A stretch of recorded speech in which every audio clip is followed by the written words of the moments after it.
Hey everyone, I'm back, and today we're going to be talking about A House of Dynamite. And this movie is directed by Catherine Bigelow, who's made some really good movies in the past before.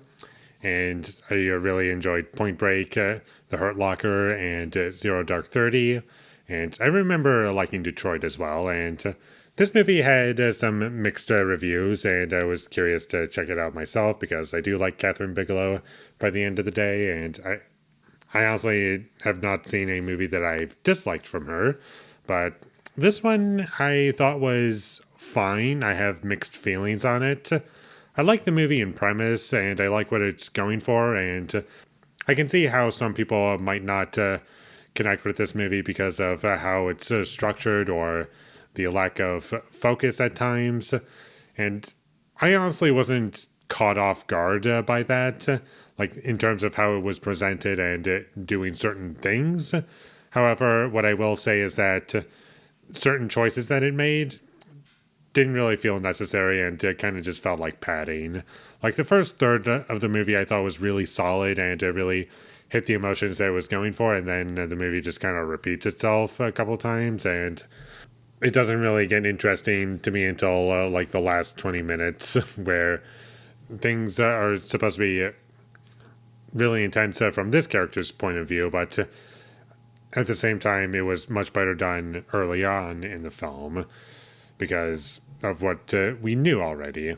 To get on to my positives a bit more, I will say that this movie did look like a movie from Catherine Bigelow. I can say that much about it.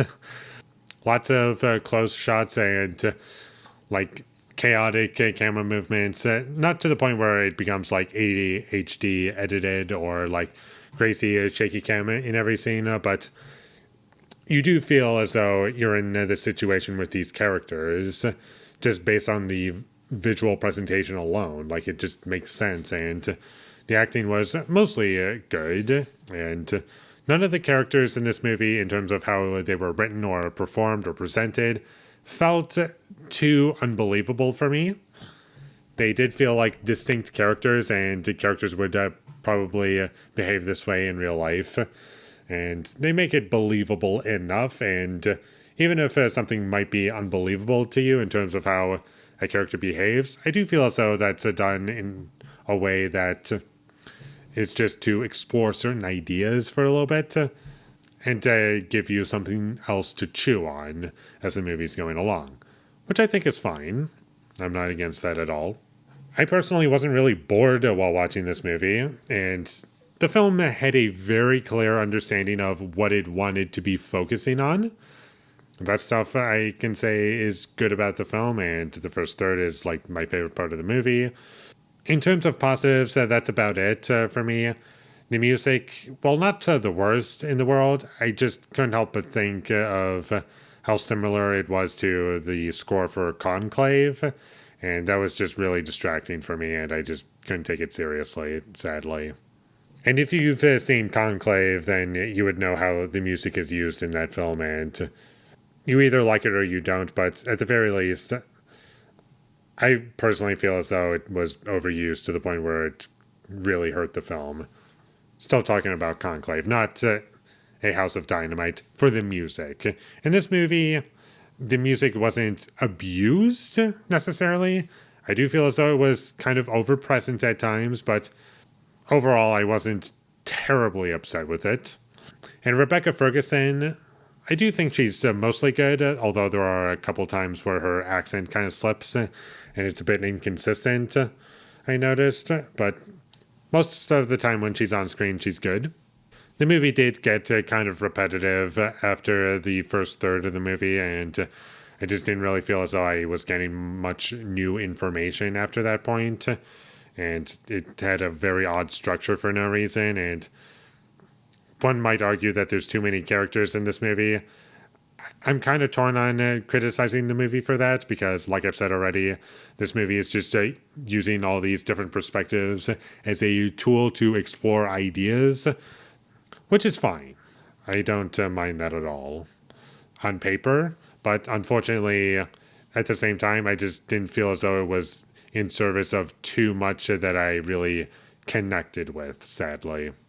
And one small detail that I did notice was the words "Have a nice day." It was used twice in the first 5 minutes. I was like, oh, okay. Is that going to be something that's going to be brought back to? Is that going to be reincorporated somehow? It was just a little detail that I noticed. And after watching the movie, I can understand possibly, potentially what they were going for. Just a little theory, but unfortunately, it just doesn't make the movie for me. And I was a little confused as to what the movie was supposed to be going for in the first 15 minutes. And that's because the plot hadn't started yet. It started shortly after that point. And I was like, oh, okay, this makes sense now. And the movie as a whole, I don't hate this movie. I didn't feel as though it was a film that I would put on a list of films that I regret watching necessarily. But unfortunately, it was a story that I just didn't really feel as though it offered me much. It was just kind of things that I have already thought about, or just things that I didn't find to be explored properly. I have no problem with them being in this movie and it having a purpose in here, which I do believe that there is purpose. It just, I wish that the movie as a whole was just much better. Because as it is, the movie itself is just fine, kind of forgettable, and has some good scenes in it, but I don't think I'll ever rewatch this movie. And that's about all I have to say about A House of Dynamite. It was fine. If you want to check it out, go right ahead. If you don't want to check it out, you can skip it. It doesn't matter. So with all that being said, I'm going to give A House of Dynamite a 5 out of 10. Thank you for watching my videos. As always, if you enjoyed this review, be sure to leave a like and comment down below you thought of A House of Dynamite, and my social media links, they will all be in the description, so follow me there. And last but not least, subscribe to be a part of Foley Nation, and I'll see you when I get my next review up, and that is going to be for a film that I'm probably going to butcher the name of.